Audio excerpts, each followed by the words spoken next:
And we are live here on Plus One EXP's Roll for Content channel. My name is Tony Vicinda. I am Chief Alchemist here at Plus One EXP, which is a weird little brand that multi-classes in tabletop game design, beard, and skincare alchemy in the Bardic College of Content Creation. Our hope and desire here at Plus One EXP is to help amazing designers find great players who love their games, and amazing players find great designoners whose games they can love. We do that in a lot of different ways, but really a favorite way that has evolved for a lot of the people who watch our streams is our show Now You've Zine It, a once a month show where we sit down with two creators to have them look at moments of resonance and dissonance in their in each other's works. This month, we're sitting down with Yanni and Jax to talk about Heir of Swords, a solo divination point crawl, and Bear Witness, a Martyrs-inspired solo RPG about, normal, everyday, cozy slice of life stuff, except for also maybe you have somebody you're punishing in your basement, hoping to contact another world. Super excited to dive in this month. These are two games that we've been watching develop over the last little bit, and we are tremendously excited about. I would love to have each of you just kind of tell us the elevator pitch, better than I did, of your games and a little bit more about who you are. Jax, why don't we start with you? Hi, my name is Jacqueline Brick. I am also known in many places as Jax Hermana. I am an editor, writer, doer of things in the TTRPG space. I am also a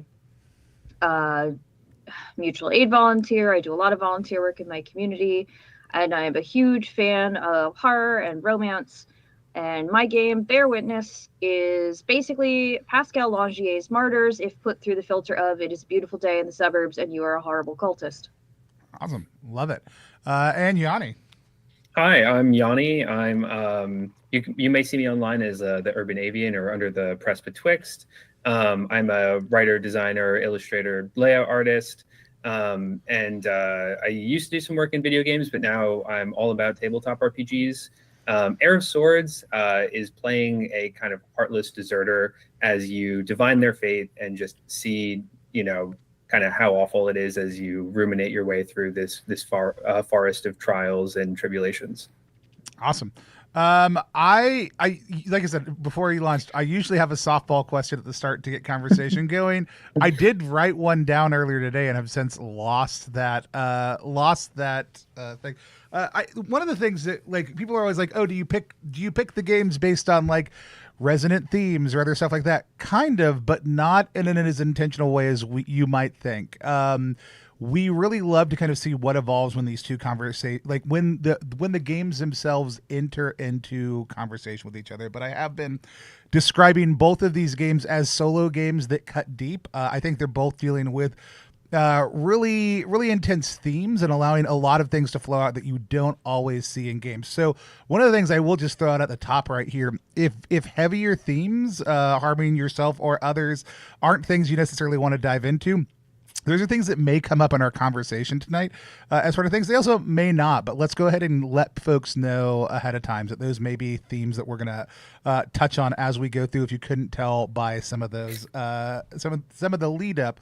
But with that said, I want to kind of just dive straight in tonight and let y'all start asking each other questions. Let's see, Yanni, Jacqueline, we started introductions with you. Yanni, let's start with you. Again, the structure here is just to let y'all basically be able to talk to each other about moments that connect your games, questions you have for them about the other person's work, whether that's this specific text or something else that influenced it. But Yanni, why don't you go ahead and start us off with the first question?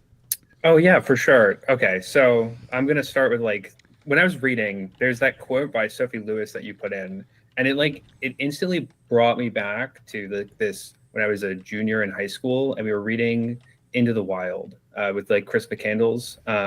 And for those who don't know, it's a story. It's like a biography about this kid. He went to Emory. He was an incredibly successful student, had wonderful grades, had a lot of future ahead of him, top athlete. And then he just gave up his entire life, made a fake identity, hitchhiked around the United States, and then died in Alaska. And my high school English teacher put us in this Socratic debate. And this is very kind of white middle class suburb school. And well, you too were international baccalaureate. Yeah. And what the position that the quote beat me there. The position I was put in was was Chris McCandless justified in leaving his family? And the Sophie Lewis quote talks about the family as this kind of like benign default, this assumed goodness, right? And I remember so distinctly just the arguments that you'd get into is just that there is like this unshakable kind of truism that the family is the most wonderful thing in the world. There's no justifiable reason to leave in it. And I think about the way that in Bear Witness you construct this family as almost like a meaningless thing. And I really, really like that aspect. I'd love to hear your thoughts on how those relate, those themes as well. So I really struggle with the concept of the nuclear family. I am not close with most of my family at this point in time. I no longer speak to my sister. I had a major falling out with my parents before my wedding, and I didn't speak to my father for 5 years because he threatened to put me through a intervention, because 2 days before my wedding, Ian, who is in chat, was present for that. But the family has always kind of been, in my experience, has always been kind of used as a weapon or a ruler to keep people in line. And this is not to say that I think the concept of having parents and children who live together is necessarily a bad thing, but this idolization, this calcification of, no, your nuclear family is the only body in which you can be truly vulnerable and the only body to which you should truly owe loyalty, that's something I struggle with, partially because it's something straight out of the fascist playbook. Fucking Margaret Thatcher once said there's no societies, there are only individuals and there are families, because the family is one of the easiest ways to atomize a society. And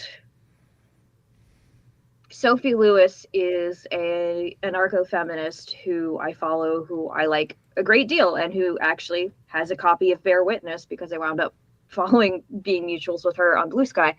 And I sent her a copy to look over. She hasn't gotten back to me yet, but I hope she likes it.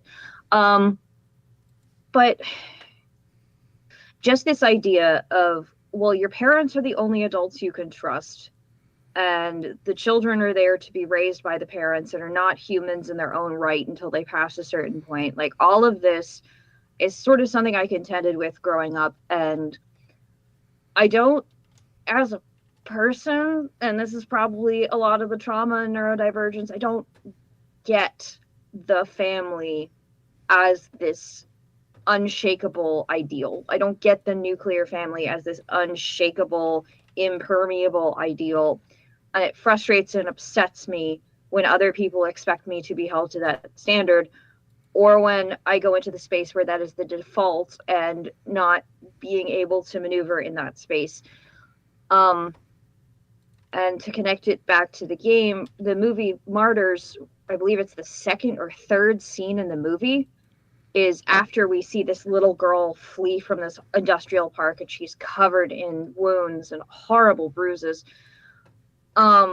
We see this family sitting down to breakfast, and it's a happy blonde French family, and they're in this adorable modern house, and they open the door and this woman blows the dad's face off with a shotgun. And we're like, oh my God, what's happening to them? Because we want to empathize with them. They are clean and wholesome and adorable. And then you find out that they've been keeping a girl in their basement. And that sort of idea of presenting that image of goodness and normality, because the family can not be anything but good and normal, otherwise it is aberrant, is one of the horror tropes that resonates with me most. And finding Sophie Lewis's work, especially the work that this is from, which is called The Satanic Death Cult is Real, which is specifically a movie review of family-focused movies like Hereditary. I don't know, it just really resonated with me and the themes I was trying to convey in my game. Yeah, 100%. Like, the family as like a structure of power is just as easily used as a cudgel as it is as something that can be like uplifting or shaping. 100%. So despite this is like a softer read that I have after hearing you talk about it, but do you think that there is like an association that you're trying to make between kind of the way that you generate your children in here and the way that you generate the subject? Like, is there like a mirror that's being held up there? Mm-hmm. That's really because cool. the subject is an adult who is made to no longer be a person and is made instead to be a gateway, and the child is not a person. They are not allowed to be a person because so much of our society declares you to be your parents' property until you're 18. And so in a very real way, they are under the same amount of power and control via the player character and the player character's spouse, although the player character's spouse can have a certain amount of control depending on how you're playing. Yeah, they're just not in the sub basement, they're in the bedroom. Yeah, exactly. Yeah. Love it. Awesome. Jax, a question from you. Yes. So I was really, really fascinated by the way that you laid out your tarot spread in Heir of Swords, and I'm curious as to what made you focus on the Page of Swords and the Knight of Swords specifically. This is like a kind of like personal fixation I have, mainly because I love what swords cards are in general. So like in tarot, each suite has like an element, and what swords are, they're air, but they're not kind of just like they're not directly like elemental. Like it's not like Avatar or Air. Instead, they're cards about context, right? So when you look at like the Three of Swords, right, that's like a card that is saying that you have two choices ahead of you, but the context of those choices is making your hesitancy hurt you more than just That's the pulling Two the of sword Swords. out. Is it? Oh, the Two of Swords. You're right. Sorry about that. The Two of Swords. It's okay. Yeah. And for me, the Ten of Swords is like an intimately relatable card, and one that I find an immense amount of meaning in, just because it's kind of like this context nadir. It is like this ultimate loss, this ultimate betrayal, the bottom of which you have to crawl yourself out of. And I kind of like the sequence of like kind of positional storytelling of the Ten of Swords kind of just being this this weapon that you have to navigate through with fate, and the page having to inherit that burden to recover for whatever kind of like. Have you let me see if I could pull it into this.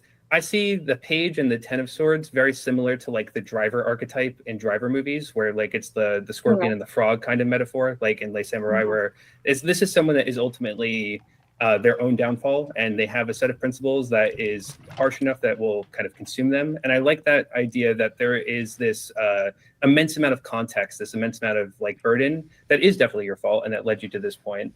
And then you have this small amount of room in fate to navigate the consequences of that. And that's kind of the theme that I like playing, is replaying that moment after your nature has kind of captured you, who you are as a person. I am a huge tarot collector. I currently have something like 30 decks under my bed in a little drawer. But do you have, so apart from the standard Rider-Waite Smith, do you have a specific deck you like to play this game with? Like, is there any specific art style in tarot? Because I noticed you had like the very, I don't want to say iconic or archetypal, but you have these very sharp lines and these very blunt colors in your work. And I was wondering if you have like a specific style of deck you prefer to play your own game with. Actually, I do. I think I have it right here. Let me see if I can find it real quick. This is the deck I usually do all my tarot stuff with. But I would say, like, for artistic inspiration, I really enjoy like Helvetica Blanc. They don't have an oracle deck that's distinctly tarot, but I think that I find a lot of meaning in fantasy adjacent things that comes from metaphor and sigilism, and I feel like that is so heavily reinforced by kind of tarot. I think that with tarot specifically, there's this like I think that tarot and the way that it helps us understand ourselves is this process of like, we have this very vast and unknowable and unconquerable inner world. And when we draw a tarot card to understand our past history and future, what we're doing is cutting it down to something that is understandable. And by cutting it down, it changes us. And I think that that's what the changing of fate it does. But it also helps us understand ourselves. And I think there's something very, very cool about that. And I find that metaphor in art very resonant too. I like cutting things down into something that is like graphic and pointed and simpler so that the read is clearer. Love it. Yanni. Yeah. Okay. So this is a mechanics question, because I noticed something that we both did very similarly, and I think that we did it for opposite reasons. And I really want to hear your thoughts on this. So when designing this game, my core kind of game design problem that I was solving is that the way this game plays out, it's almost like War or Candyland, where really most of the game is happening in the order of the deck, right? There's like a lot of stuff that you can do for the final position, but once the deck is settled, that's kind of like the story spread. And I think that happens in Bear Witness too. And a lot of my mechanical focus is about kind of like obscuring that. And I noticed in Bear Witness, it's like the opposite, where a lot of how the cards are coming out to you is like almost inevitable. And then that inevitability creates this kind of like mundane ritual of drawing cards where it's like, oh, this is like a little bit of a frustration. This is absolutely horrific. Back to the other frustration that's coming. And the way the D20 complements that is really cool. But I was wondering what you were thinking when you were going through that game design process. So I actually stole a system from myself when writing this game. I wrote a game for the Golden Cobras a couple of years ago called I Have No Railgun and I'm a Scream, which is very specifically about being the sibling of a mech pilot during a mech anime. You're a civilian who is at home and they're off fighting unimaginable horrors. That's wicked. And the D20 in that game is specifically just like little shit that's happening to you at home, whereas each card you pull is a different headline that's in the news. So like it's stuff that's happening in the larger world and then stuff that's happening like closer to you. And with Bear Witness, that sort of became more like I don't want to say internal and external stuff because both of them have a mixture, but I don't know. I guess I wanted the dice to be things that could sort of happen again and again and build on each other and get slowly worse or better, depending on how many times you roll the same die. Like during playtests, I had someone find $20 3 different times on the ground, and they were convinced that this was a sign that they were doing the right thing, and that was a really cool playthrough of it. But I wanted the cards to be something that, like, essentially these are story beats, whereas the dice are more not background radiation, but more like scene setting and coloring. Yeah. And to be able to sort of be in this space where you have all of these things happening to you at once, because sometimes just things just keep on happening, and that doesn't stop just because you have this great spiritual mission to torture a girl into becoming a gateway to the other side. In fact, it might just be that things keep happening more because everything now feels like a distraction. And I really wanted the game to feel like someone is punching you in the chest repeatedly, but not like hard enough to knock you over, but just like this dull, repeated thudding on the outside of your chest, and this sort of crushing banality of being in what Pascal Langier said about the world of martyrs, which is this is a world where evil has already won. Because yeah, sure, at the beginning of the movie we have the girl running away out of the urban hellscape, whatever, but the only reason she gets featured on the news is because she goes and finds the police. They don't go find her. There's no valorization or safety. There's no valorization of heroes or law enforcement or safety in that movie, because everybody just kind of accepts that pain that happens to others does so, and either it's not their fault or they're doing it for a good reason.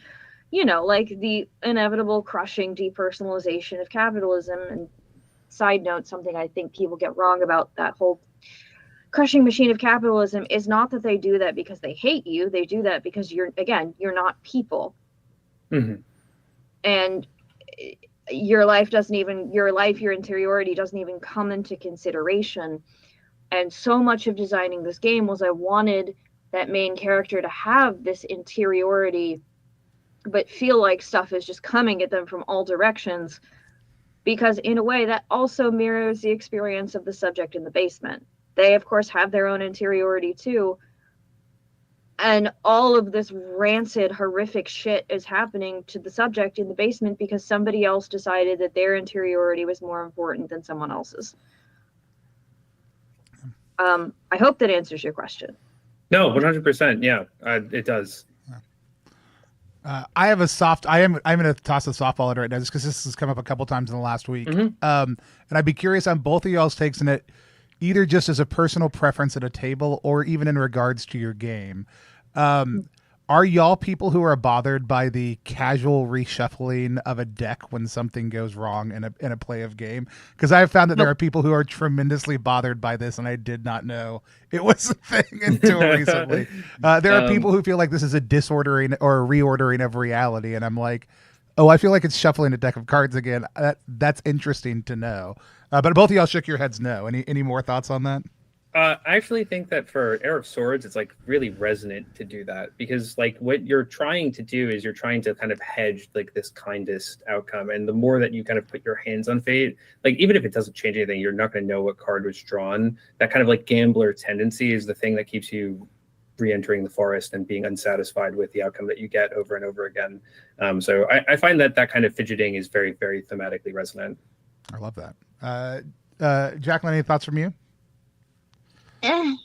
That's a great one. It's a solo game. Yeah. If you're ultimately playing someone who is master of your domain, I could say it's thematically resonant.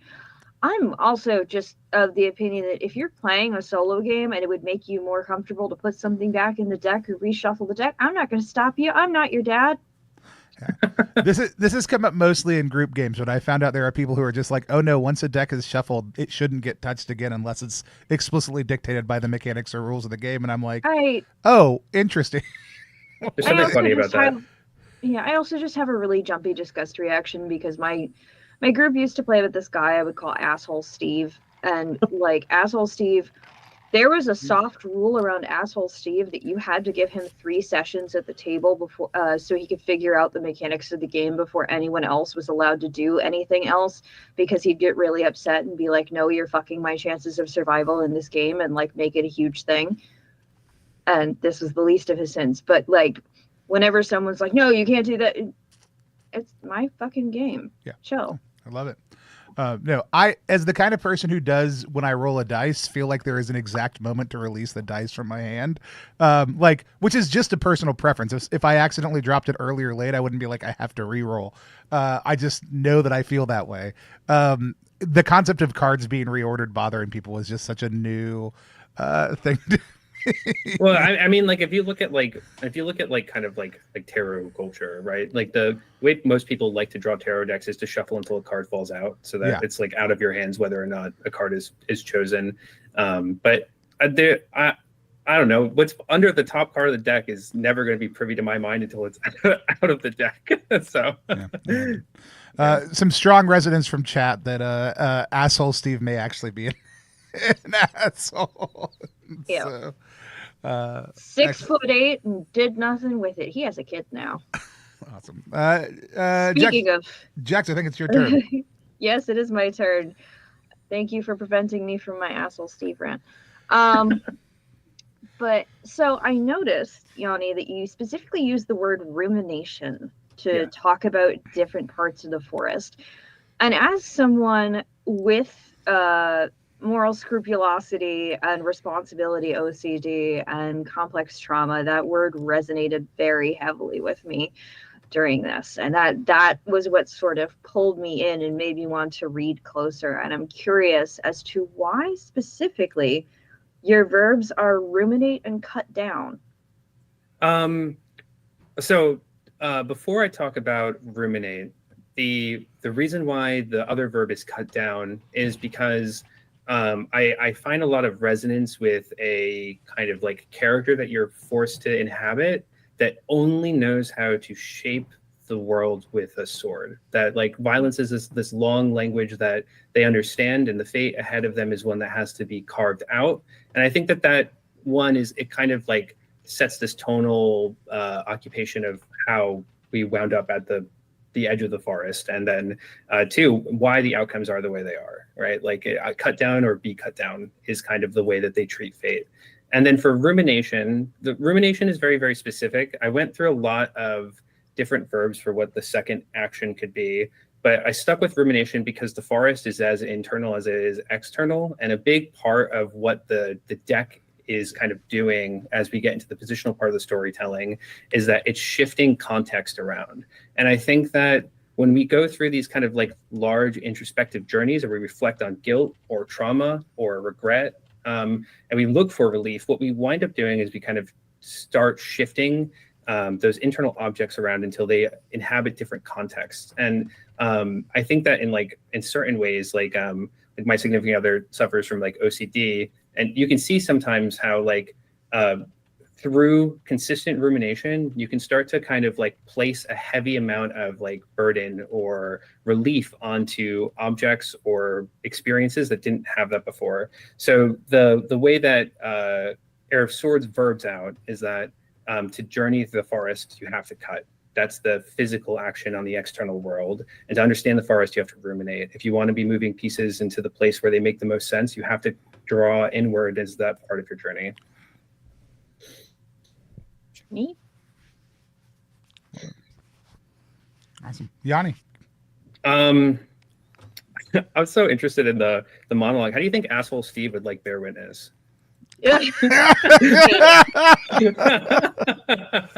Asshole Steve is the reason I'm burnt out on Vampire the Masquerade games. Oh, wow, yeah. I wrote for Vampire the Masquerade, and if anybody's like, you want to play a vampire or anything? No. No, you can't make me. Asshole Steve needs to do some rumination, I think, as well. See, I worry about Asshole Steve doing rumination, because then I think it would specifically be about how is everyone else failing me. Oh yeah, 100%. Let's put all the pieces into the places where they hurt me the less, and I've been doing exactly. But in a more serious question, I also am a huge fan of Ursula K. Le Guin. Huge inspiration. That quote from Ursula at the start of the book is one that I've only understood through kind of the Taoist framework of Earthsea, specifically just like this idea that fantasy centralized around this pursuit of good and evil kind of the Ursula K. Le Guin quote at the start kind of summarizes it. And since I wasn't familiar with Martyrs, my primary framing element for playing Bear Witness was through that quote. And I was wondering kind of like what stuck out to you about that specifically, like contextualizing this game through the Ursula K. Le Guin quote, and specifically how it kind of makes the horror elements of your game like horror, because it totally pushed my understanding of how I contextualize that quote. So something I also love Ursula K. Le Guin. My actual formative, my most formative Le Guin novel was The Tombs of Atuan, which I read when I was 7 years old, and then came back to haunt me after I started deconstructing my far right upbringing. And the end of that book still makes me cry. My big like Lathe of Heaven, I think, has been like the most transformative book of my entire life. A lot of ambition is in this book. A lot of Heir of Swords is in that book, but yeah, 100%. I have to reread. I've only read Lathe of Heaven once, and I think I was too young to understand it, so I'll have to go reread it again. But so this quote is very much about like, only pain is evil, only pain is intellectual, only evil interesting. This is the treason of the artist, or refusal to admit the banality of evil. This is a game about the banality of evil. Mm-hmm. And it is very much about people who are stuck in the banality of evil because, the only way that I know of and that I can point to, because it has been confirmed by this one way of life, is that if I hurt a girl who is of a different class, a different gender, a race, is marginalized in some way from my experience. And if I hurt her enough and in the right ways, she will open up this vista of just incredible beauty. And that is the only way to do that. And as a person, I am very much, I love curiosity. I think curiosity is a virtue. I think asking weird and difficult questions is awesome. I think looking in familiar spaces for new things is awesome. I think looking in new spaces for familiar things is awesome. This game is about deeply incurious people who think that the only way to get nice things is to hurt other people. They cannot imagine a new world. They cannot imagine a world beyond the one they're in because they are comfortable. And if the way to continue being comfortable is to make other people uncomfortable or harm other people or kill them, they're going to do it because that's the way that they know how to exist. And like, there are these little things sprinkled throughout the text that are very much like class signifiers in this game. Like your character, they can have a degree in chiropractics, which I discovered is not actually called chiropractic. It's called chiropractics, and my editor and I had a fight about that. But no, it's chiropractic. And like one of the die rolls is, oh, a new episode of your favorite true crime podcast comes out. I got that one twice on my playthrough. That's hysterical. That assumes that very much assumes a specific type of protagonist. Yes, 100%. Right? And this game very much puts you, like, wants you to be in this one space. And you're not playing it wrong if you go outside that specific space, but the game is doing that thing where it gives you a bunch of different signifiers and markers and is like, you know what this is. Yeah, 100%. Come on, you could just follow it, and then you can make meaning out of it. And there's no meaning at the end of it. Yeah, that's the point. Well, on that too. Okay, I'm very curious. Is the second Joker, the fact that you can draw enlightenment from the deck, like something that is very, very important to the core story of this game? Because, like, to answer future Tony's question a little bit about one thing that I would design differently, I'm a very mean designer, and I like this idea of fruitlessly doing something over and over and over again for cruelty. So I don't think I would have had an escape mechanism for the enlightenment. I'm curious how important that was to you. It is. It very much has that sort of, a rat will continue pressing a lever until it dies if one scrap falls out. And these people already know that this will happen enough. If they do it enough, it will happen.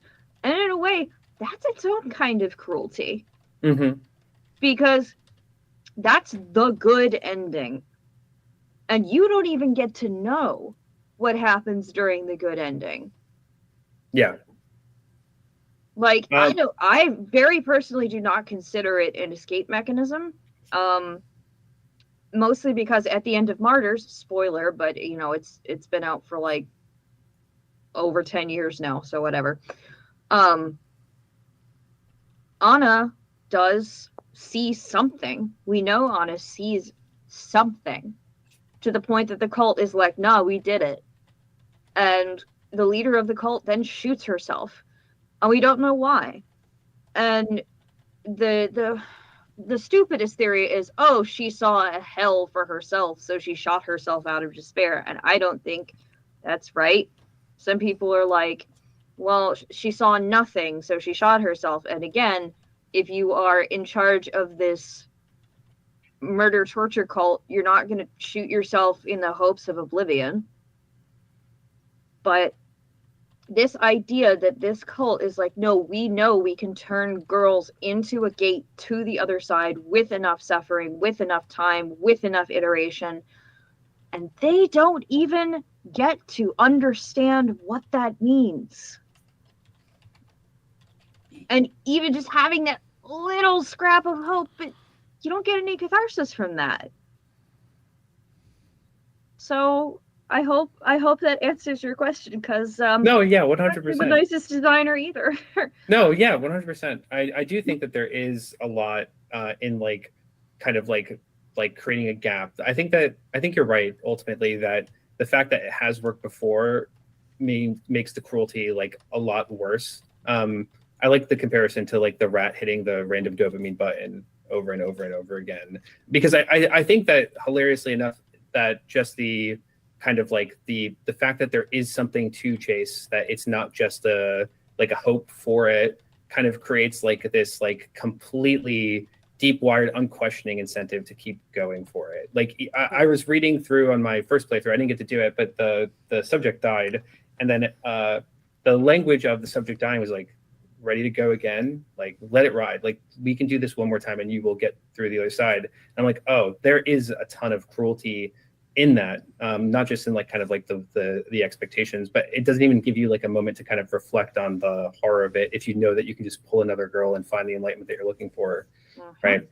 I also I wanted to make another comment on the Ursula K. Le Guin quote too, because I do something similar with Heir of Swords. I think I am also the subject of Ursula K. Le Guin's quote where the only pain is intellectual part, because I think Heir of Swords is a game that is about like kind of finding meaning in pain and trial in pain. And I intentionally wrote the kindest ending to be kind of unsatisfying. There's a lot of like the ending where you leave with the love and the lantern, but you don't kill the knight. There is like a big gap there. There's a little bit of tension unresolved, but as far as fate goes, you are the one that's treated the kindest post the forest.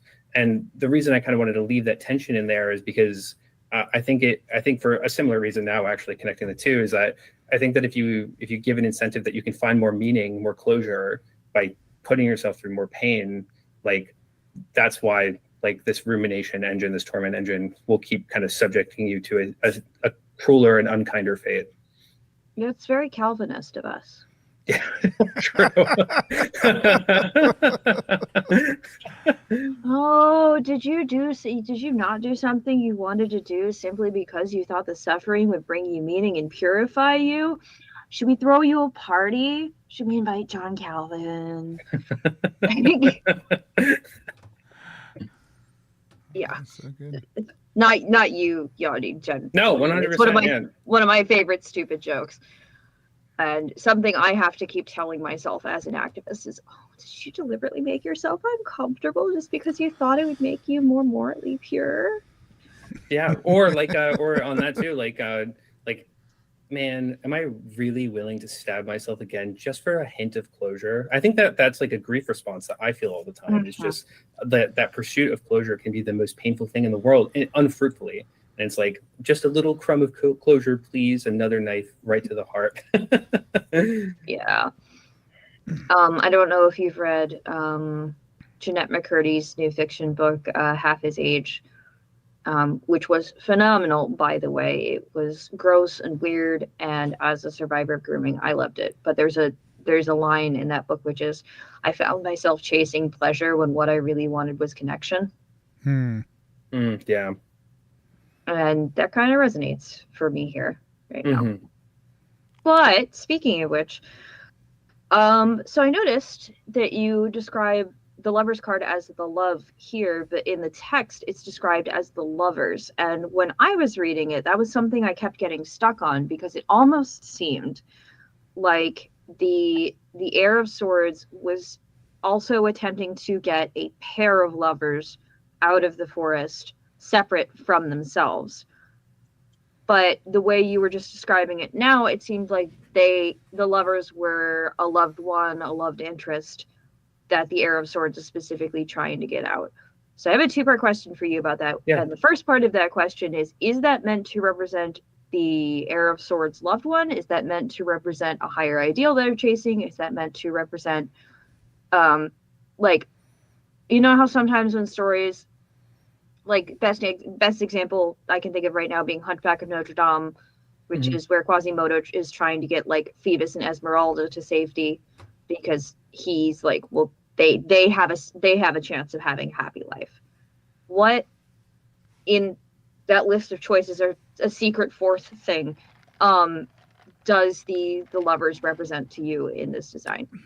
It is intentionally ambiguous. When I first wrote it, it was a love interest, but it really is supposed to be a stand-in for a loved one, a love interest, something that you feel like inside of you is worth protecting, like something that you want to bring out of this forest and keep a hold on. It could be a better future for someone that's not yourself too. The card is supposed to be a lens of ambiguity, specifically whatever higher ideal that you're chasing, or not even ideal, like I like the lovers as an interpretation of like a sensitive feeling, like something that is this like kind of deep introspective focal point to centralize yourself around. That could be purpose, that could be intimacy, that could be softness, it could be hope, it could be something like that. And then whatever the object attaching to that feeling is. I like that. Almost cathexizing a certain object. Mm-hmm. Be fun. So you also, so the other part of my question is actually going to be in my softball questions, because that tweaked something in me for the end of the interview. But the lantern, we know from your description, comes from the lantern that the hermit holds. Mm-hmm. Why that lantern specifically? Because I think that there is like there's this thematic that I'm trying to pursue, that the forest is the darkness and you're chasing a pinprick of light to the end. And it's only upon being able to open the clasp of the lantern that you can really discover what was leading you through there the whole time. And in some fates, it's the lovers. In some fates, it's that softness, the tenderness, the intimacy, the thing that you didn't want to lose. And in others, it could be a mentor. It could be like it could be any other major arcana or minor arcana to describe meaning to. And I think that recontextualization is really important, because it doesn't only change the meaning of the lantern position, like in context, but it also like metatextually changes how you can even interpret the spread in the first place, because it locks you out of finding the levers within the lantern. So to summarize, I like the lantern a lot because it starts as a small light that you chase through darkness, and you can only reveal what's inside of it when you open it, when you are at the end of the forest. That's really cool.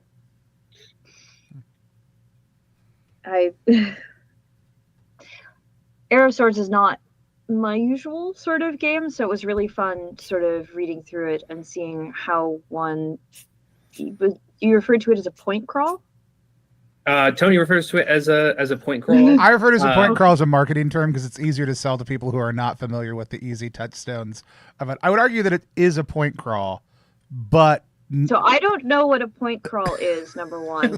Number two, I would love for Yanni to explain in your own sort of terms how you would describe your game to someone who hasn't played anything similar. Yeah, I called it a solo divination game, and I think that that's really what it is, because what Heir of Swords cares the most about is interpretation. It's less about like how do I describe this? So when I made this game for Minimalist Game Jam, there were so many restrictions that challenged the fundamental things that I'm good at. So I'm a layout artist, I'm an illustrator. I like to communicate stories visually, and I like to do all that. And Minimalist Game Jam is like only headings, a list, no tables. And I'm like, I want to bring meaning from somewhere else, which is tarot, because I can't use tables to have like meaning inside of the book itself. And then what I wanted to do was basically say, it's not really the meaning on the card that is the most important, it's the position that the card is in that is telling the kind of the whole story. So the solo divination is basically kind of like you're choosing soft meanings, which are the cards. Like these are like almost material, right? So like when a card is in a position, it becomes an object, it becomes a person, it becomes an environment, it becomes a thought. And then the position is that context that ultimately shapes the actual fate that is ahead of you.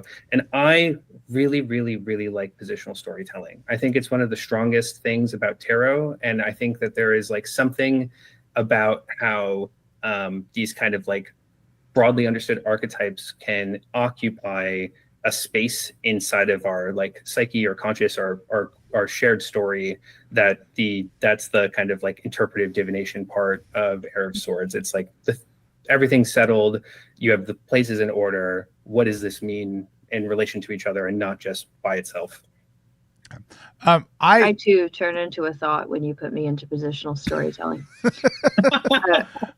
I actually do think point crawl is a very apt term for it. Hex crawl, which is a much more common thing that more people will have heard of, is when you are on a fantasy game, typically, though not always, traveling from one 6-sided hexagon to another at the average speed of usually 1 hexagon per day or 2 hexagons per day, depending on your game's needs. And they're roughly either 6 miles or how long they can go. They're very bounded, right? Like they're very much like here is a thing on a map, and you can tell based on the map in the game, it takes this many days to get to here. And it is a traditional map where the things are representative of actual things. Whereas a point crawl is typically like, here are points of interest. So they are scattered around the map in a general representation of their relationship to each other, but without the bounded nature of this is exactly what it takes to get from point A to point B. And in a point crawl, things do tend to be more representative of an ideal. Now, in a traditional fantasy game, there's still typically going to be whatever, but there's going to be things that hint at something, and there's going to be a lot more speculation about what it takes to get from point A to point B, or what point A or point B might actually mean. So I actually do think it is an apt term for the type of work it's doing. I don't think ever taken divination out of it, because I do think that is the most essential aspect of the game. But it's also like, I think for people who have never tried this type of play, the intent is also like, who might pick up an adventure game, right? The intent is also to communicate something to them that says, hey, you may not know what the divination side of this is. I can tell you that it's a kind of point crawl. Like, I can tell you that this is going to be an exploration of a space, no matter how liminal that space may be, no matter what your relationship with it might end up being. Like, it's a way to kind of help them, give them a easy accessibility point of framework for that, which is why I would casually refer to that as a marketing term. But I also do think it's an apt description term also, because it's how I'm trying to communicate to somebody, hey, you may not know what the rest of this means. Let me give you a term you may need. But that, because the other side of that is going to be maybe as obscure to them as the term point crawl might have been to you.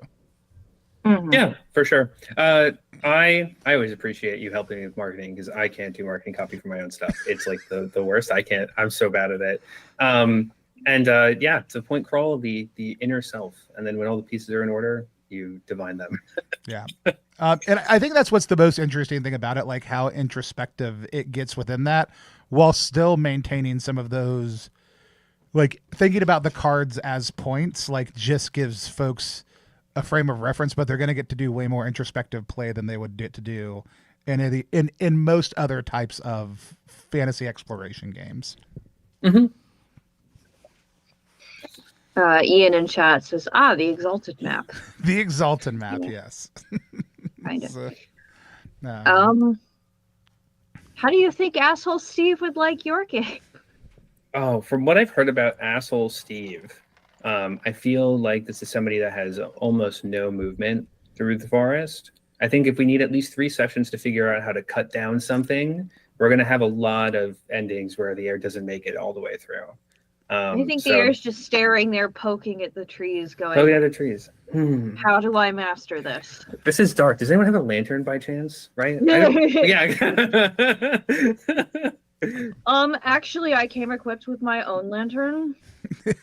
Guys, I don't want you making moves without me, because then I'm going to get lost in the forest, and you're compromising my fate.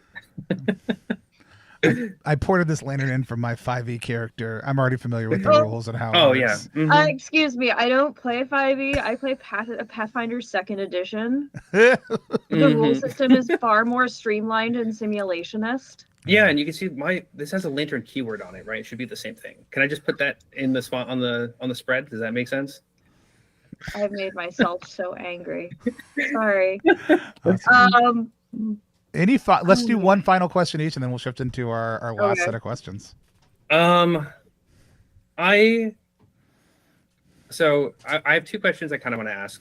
One is Heir of Swords has a lot of meaning on its deck, like the tarot deck itself. And I was wondering if there was any meaning you wanted to bring in with playing cards, or anything that you were trying to say with chance on top of everything that was going on.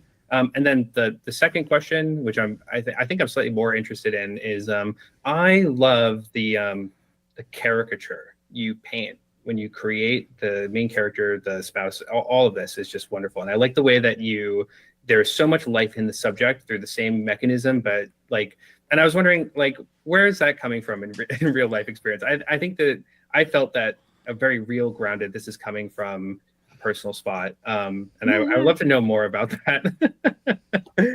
Number one, playing cards, they are much easier to get than tarot cards, even though tarot cards have become much easier to get even over my lifetime. But playing cards you can get at the dollar store. They are mass produced, they are cheap, you can use whatever deck you want. It's ease of access. Just like the middle class suburban family. Hey. And the second one is I grew up far right, Republican, Catholic, homeschooled. Like, I have grown up with the political images of the family and the child looming over me just constantly. And these are like, so many of these options are just taken from people that I knew, or people that my parents knew, or friends of friends. Like, if you look in basically any, I don't want to say magazine anymore because it's not really a huge thing anymore, but if you look in any lifestyle news story or any influencer, you're going to see bits and pieces of these things. I wanted to take the signifiers of my middle class upbringing and just kind of make Baudrillard and Bataille weep, because you're seeking limit experiences through hyperreal signifiers that no longer have any meaning. And I fucking hate George Bataille. I think he's a hack, but also I think his work on limit experiences is very interesting. I am somebody who is fascinated by the Cenobites in Hellraiser as being a monastic order rather than demons or anything. I was very fascinated by the cult in Martyrs, not because, ooh, evil, spooky cult, but like, they're so normal. They're so normal, and they don't see anything wrong with what they're doing because they know best. And they are incurious. And I've written, especially over the past couple of years, so much of my, like, accountability for myself when I was far right and becoming a leftist and becoming an anarcho-syndicalist is writing about how fascists and totalitarians actually operate, and why they're the veneer of politeness, even when they're not being polite to other people, is so important to them. And why the idea of the heroic normal person, not, I don't mean underdog by that. I mean the person who is the vision of a nation, who is a hero simply by being normal, by being standard, by not being deviant, by being moral, by being, you know, a good, fine, upstanding fellow in the hope of his name, blah, blah, blah, blah. You know the type I'm talking about. Yeah. And something I was reading while I was designing this, oops, come on, camera. Something I was reading while I was designing this, I'm looking at the chat, and Jellyfish Lion said, oh, hey, my favorite manifesto from the Manifesto Jam, which I will plug at the end of this, I promise. But something I was reading while I wrote this was a study of fascist militias between World Wars I and II. It's called Male Fantasies, and it's by Klaus Thelowite. I believe I'm saying that correctly.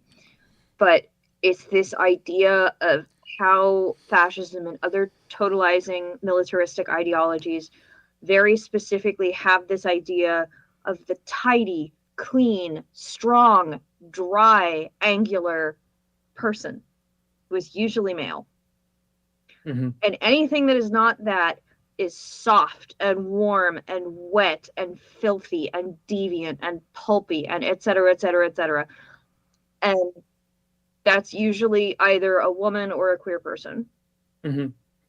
And I really wanted to put people in that cold, dry, restrictive, hypocritical place of like, well, yes, I'm doing all these horrible things, but it's actually a kindness because I am a kind person. I'm a kind and normal person who would never do anything deviant or horrible. I am merely doing what is appropriate. In this case, I am abusing a young woman in my basement in order to see the other side, because that, as a son of whatever nation or whatever religion, that is my right. And that is something that cannot be questioned. And I don't care to question it because it makes me comfortable. And something my parents did for me, which ultimately wound up working against them, is they're like, we really want you to be a kind and generous and thoughtful, etc. person. What they meant was to people who look like you. Yeah, 100%. And unfortunately, I kind of took the lessons of kindness and generosity and curiosity and etc. to heart, which led to a major rift in my family for a while. And sort of looking back on that and seeing that it's not meaninglessness, but it's very specifically this form of cognitive dissonance that is meaningless if you look at it from the perspective I am in now. But if you're looking at it from inside, that perspective is everything. Mm-hmm. And it's very much a self-panopticon, is I guess the best way I can describe it. And that self-panopticon, and that resulting in, years of therapy and untangling and dealing with my own trauma and OCD and stuff that I'm doing with.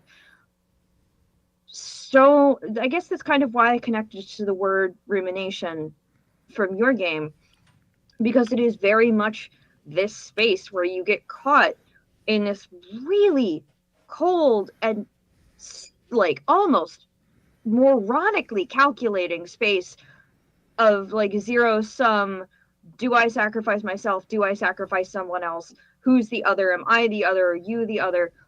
Am I actually living up to what it is I need to be doing? And if not, why not? And there are goalposts, but they keep moving. But if I don't keep up with the goalposts, then I'm damned. And, it's just this constant frenetic cycle of fear and necessity and alienation.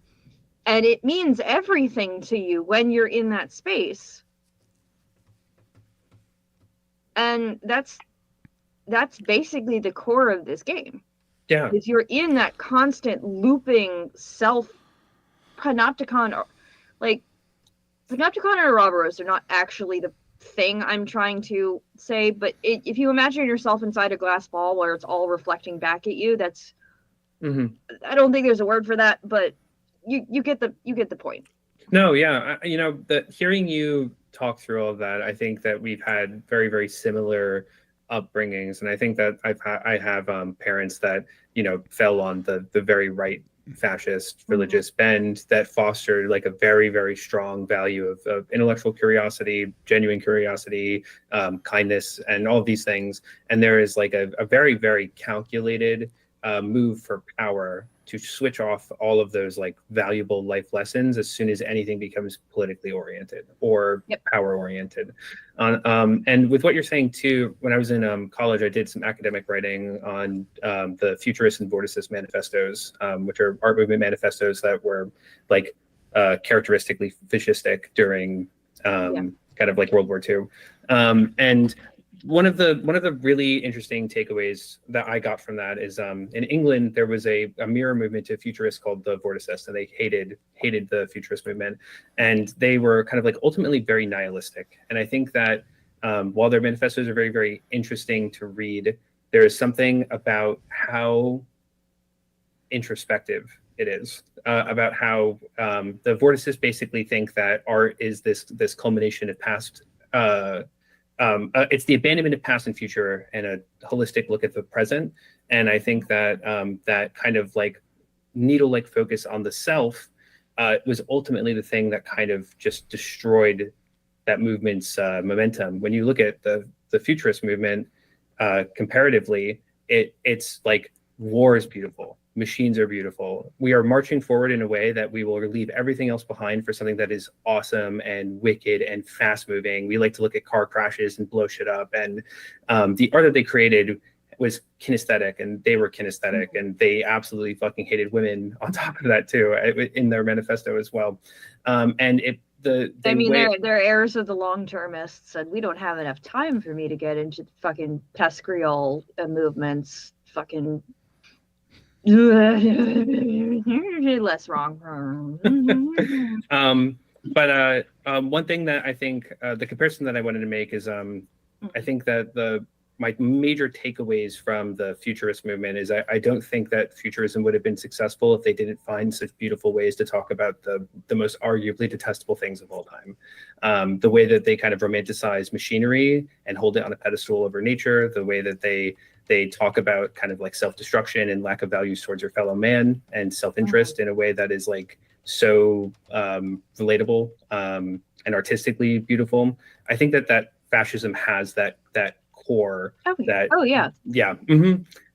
I see a lot of that in your game laced with venom. Like one of my favorite parts was just reading through the character creation suggestions, back to the kind of like question I was asking before. When you talk about your wife, there is something so venomous about what's your favorite thing about her ambition, and then you make your wife. Right?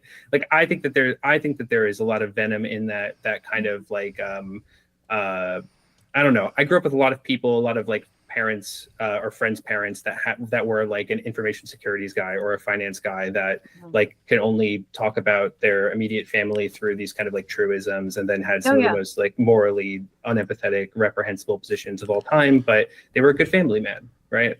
Even though like none of it felt earnest or at the root of anything. Yeah. And it's interesting that you say your wife, because I'm pretty certain that I note it as the spouse. It is spouse, sorry, yeah. No. I actually want to note that because it is assumed through the text, which you picked up on, that your spouse is your darker, messier, ickier, almost shadow self. You've like railroaded them into something, yeah. Yeah. And going back to like the male fantasies, it's very much you're the upright and steadfast, and you're the point of view character. You're the person who exists. Your spouse is here to serve that, but also your spouse is those things that you want without wanting to acknowledge that you want. Yes, 100%. Yeah, and you see that in the character of like. I noticed this too, even in the names, some of the names that you picked as well betrayed a kind of like, this person is living more than I am. And I think in kind of like retrospect, there is like a jealousy in the text that I think is very interesting too. But yeah, it was really, really cool. Jealousy in the text, how? Just that like, when you're writing down your hobbies, I think that a lot of, or your job, I think a lot of this stuff is like intentionally kind of lame, middle class coded. Like I think you only end up there because you want to make money, and because it's a TTRPG, there's no money to be had. So like, how boring is all this stuff? And then I think in a lot of the descriptions about your spouse, they get to have cooler names, they get to have cooler interests, they get to be more than you are in a lot of ways. And because they're absent of the responsibility of the text too, and they take this kind of background position, they feel distant and separate in a way that is, I think, from the frame of the main character, enviable. That's interesting. I actually hadn't picked up on that. That is really cool that someone else picked up on that. Thank you. No problem. Cool. I think it's my turn to ask a question. Yep. Oh gosh, okay. So spouse is like a +2 longsword, asshole Steve. Yeah, real. It's currently being held by Automod. Asshole Steve is married and has a kid now. Was there an Automod? But to which I responded with, asshole Steve would never wield a longsword that wasn't at least a minor wondrous item. Come on now. It just came in for me. I just approved it. I didn't know it was being held. Hooray. Yeah. Everyone else can say asshole, but not you. Apparently not me. Is asshole Steve your auto mod? Jesus. So, love it. Oh my All right. god. Yeah, I am very interested. Again, you mentioned this is made for the minimalist game jam, and it is very much like one of those games that doesn't, and this is not intended as a dig, to be clear. Mm-hmm. This is something I find fascinating. Like games that are, you mentioned you love stripping things down to the point where they cut, and I love that this game very clearly has these fantasy tropes, but isn't in a specific world with its own specific rules, and you are sort of developing that world through your pulls. Were there any actual like tarot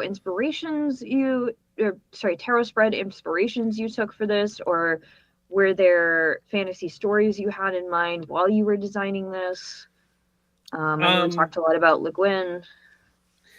So there is I think Hermit's Mirror has a spread called the Hermit's Guidance, which I reference pretty heavily. I changed some aspects. Like I don't think Hermit's Guidance has past and future. That was kind of like my change to the spread, but it was the initial inspiration for the structure of it. For story inspirations, I really like I said earlier in this, I have like this kind of like cinematic wonderment towards the driver archetype. I love like Ryan Gosling in Drive. I love like Samurai. I love Taxi Driver. I love these characters that hold these kind of like scorpion like worldviews that are just so destined to undermine and destroy themselves that they kind of have to keep shuffling fate until their principles kind of wind up. So I'd say that in a lot of ways this is almost a fantasy driver story in a little bit, and you're kind of like you're at that point where your principles have already kind of cost you the thing that got you here. So you're just kind of sorting through the consequences of fate, and you only know how to cut. You're only a driver, right? I would say that would probably be the biggest narrative inspiration. And then for tarot, this really came from like the Ten of Swords more than anything. But so my other big game is Ambition, which is like this Taoist fantasy tabletop RPG. And in Ambition, you can play a deserter. And I love this kind of like archetype. I think it's slightly related to the kind of driver thing, but there's one specifically called a heartless deserter, which is that you basically kind of wield an unkindness that you had to cut your own heart out to even hold in your hands. Like if you were an empathetic person at all, you wouldn't be able to hold the sword in your hands. And this for me is kind of like the heartless deserter, how you got to now in a lot of ways, or at least that was like the crumb of inspiration I used to get to the final game for Minimalist Jam. And then on the Minimalist Jam design stuff too, I did a big challenge on like the original prose of Heir of Swords, where I wanted each paragraph to be as mechanical as it is informing you about the world. I didn't want the lore or like the storytelling to be separate from the mechanical text. And I think that it created probably one of like the cleanest, leanest games I've made. So I think that there's like a lot of textual moments that I still admire a lot about this work. So like the King of Swords and Queen of Swords are dead, it's your fault part at the start of the book, or just the original use of like the Roman numerals to mark the positions of the cards and how that motif repeats through the book. So I would say that those are probably like the biggest things that culminated into this like kind of like strange ruminating based internal fantasy for someone that only knows how to wield a sword to decide their future. I think that's a really interesting commentary on that, because so much of what we see in TTRPGs is that default to violence. Like that is the easiest way to make, that is our quickest reference for tension in a game, is physical violence. So I think that's a very, very interesting way of addressing that. Oh yeah, 100%. And one thing that bothers me is meaningless violence too. Like it is the easiest snap to, but I think that because it's easy, it shouldn't be meaningless. And I think my biggest problem especially with like fantasy tabletop RPGs, is just that like what is the pursuit of violence? It's like XP. Your asshole Steve would tell you it's the next level, it's the next magic item, and the gold that whole camp of goblins had underneath it, right? And I think that in like my design intuitions too, like I find violence the most interesting when it is the only path forward in the pursuit of a greater ideal. And I think that situations that force you to reckon with that, like to push you past, like there is no peaceful arbitration of this, or the peaceful arbitration doesn't give you closure of this, which is kind of what Heir of Swords is going for too, is the most interesting. And I also think it's the root of what fantasy actually is, like the heroic mythos and like what Ursula K. Le Guin or even Lord of the Rings is talking about, is that like violence is an inherently meaningful thing and is used as a last resort towards meaning. And I think that almost all modern fantasy games have violence as the first resort towards meaninglessness. Yeah. Love it. Awesome. Let's dive into our final 3 questions. Let's start with you for this first one, Yanni. What's one small thing, and this is like get as tiny as possible, as particular as possible. What's one small thing that stood out to you from the other person's work? We talked about this a little bit, but the mental image I got immediately reading the crime drama podcast thing was so good. It was like one of my favorite little things. And then I rolled it twice in mine, and on the second roll, I'm like, there was an even more monumental episode came out, and it was on a cliffhanger. Like, can you believe it? That's like the worst thing ever. I love that. That did so much immediate storytelling for me. It painted a person in my head instantly. I thought it was great. I loved it. Did you name the podcast? No, but I should have. You're so right about that. Maybe next time. Maybe next time you roll it. Awesome. Jax, how about you? Gosh, I really love the land. Oh, you're breaking up a little bit. Oh, there, you're back. Yay! Okay, cool. I really love the design of the lantern that you have just sort of flowing throughout your text. I love a repeat art piece, and you mentioned you were an illustrator, and like in Bear Witness, one of the repeat art piece we have is the scarf that's on the ladder on the front of the book is around the Bottega Veneta bag a couple of pages later.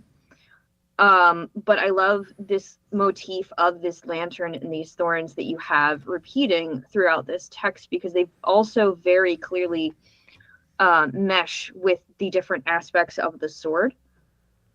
And I don't know, I love the angles and the tonality and this very simple, very stark art style that you have going on throughout the text.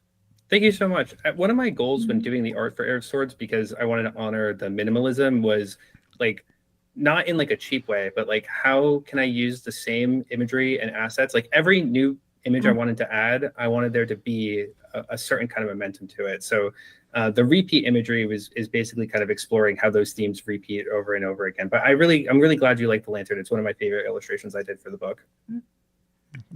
Jax, what's one thing that would have been different if you had created Heir of Swords? I think I would have focused a lot more on rumination, but that's just me.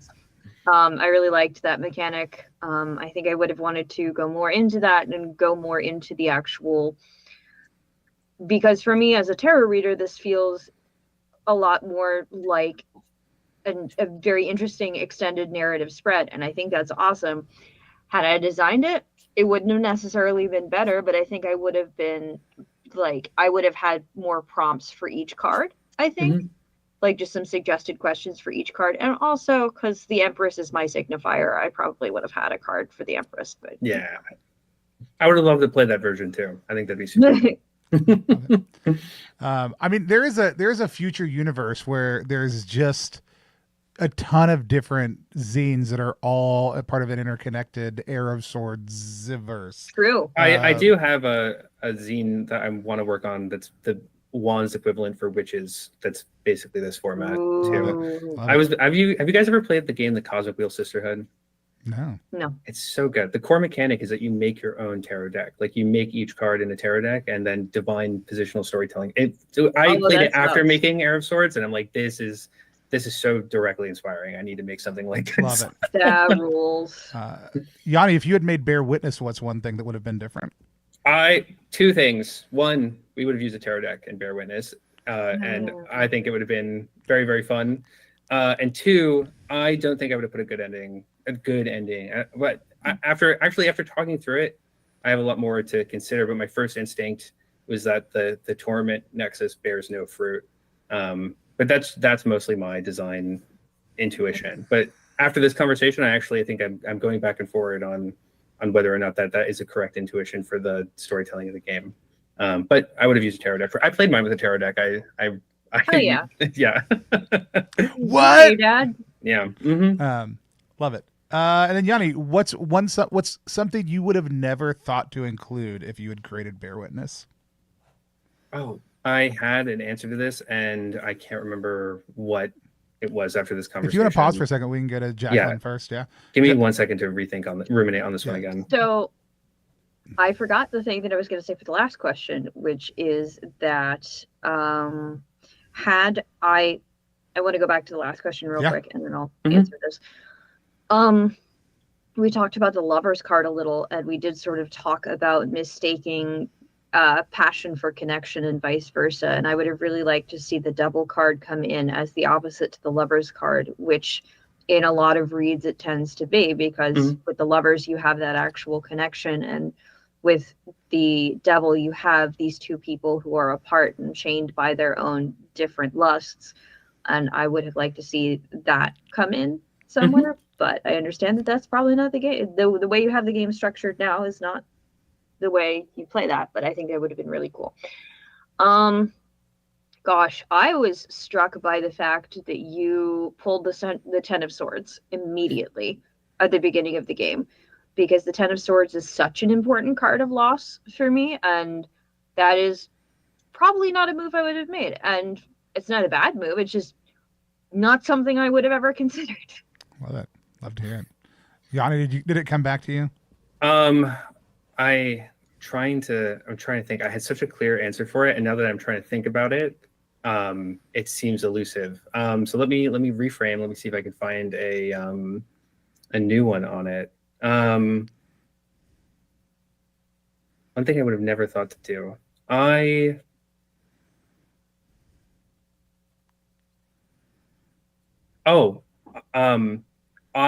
loved the doubt that you put into the character design at the end. So like which one of your kids is your favorite kind of questions are very, very kind of like mind-opening for me on the way that I interpret the story. And I don't think I would have done that. And then also because of my proclivities as a designer, I don't think I would have had the kind of like the same confidence that you have to say, and something like that on the end of each of these lists. And I think both of those decisions made for a game that was like very, very successful. I don't think I wound up deviating from the list substantially, except for the hobbies, where I gave my character ping pong as their hobby, because that felt appropriate. Yeah, those were two decisions that did a lot for me when I was going through my first playthrough of the game, that I don't think I would have had the design confidence to do in my own work. Love it. Cool. Well, that's all of our questions for today. I'm gonna have y'all introduce yourself, or remind people where to find you on the internet if they want to. Shout out any other projects you have in just 1 second. In the meantime, we've got some great shows coming up this weekend. A couple different actual plays that we've got happening. I'm really excited to sit down and get a chance to have some solo but not alone streams that we're looking at coming up also too, including some of these great games and some of the other ones that came out as part of our Zine Month bundle and before. We've had some really cool solo games. We just want to get people to see more of them also too, because playing a solo game on camera is actually like super fun to have a little bit of chat conversation as you're going through things and being able to share something like super private with people. So we're going to have some of those coming up, along with why can't I think it? Midnight in a Perfect World coming up this weekend as well. And then next week on Wednesday, we're going to be sitting down for our next episode of Show Me Your Moves with Jason Cordova, creator of the Carve from Brindlewood system from Brindlewood Bay, between and currently funding incredibly well well, public access, to talk a little bit about their approach to PBTA design, the G plus era of things, and how that's evolved in the Carve from Brindlewood system also. So join us live next Wednesday night for that. We're going to be on the road next week also too. So I'll be doing that from Boston because we're at PAX East next week. And if you're at PAX East, come out, hang out with us, say hi. I would love to spend time with you in the real world if you are going to be there in that meet space.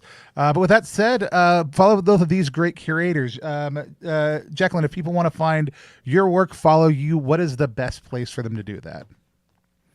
So the best place to find me is I am a regular poster on Blue Sky. I use my Instagram less often. Both of those are Rufflejax. That's RUFFLEJAX.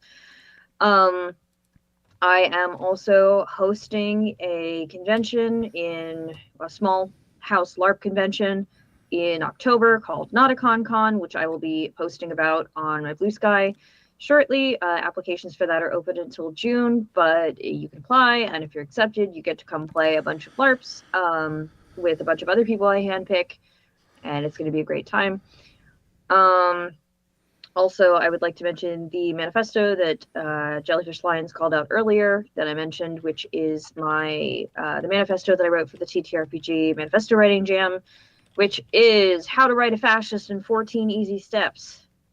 And you can get that on Itch.io. Tony, do you want me to drop that link? I dropped it. Only you are not going to be able to. It blocks people who are not pre-approved. But I got the Manifesto Jam link in there for everybody also too. Happily, I am also Rufflejax on Itch. So, and my manifesto is up on Itch, and you can also go buy a digital copy of Bear Witness on Itch, or you can buy the physical copy and the digital copy from Plus One EXP.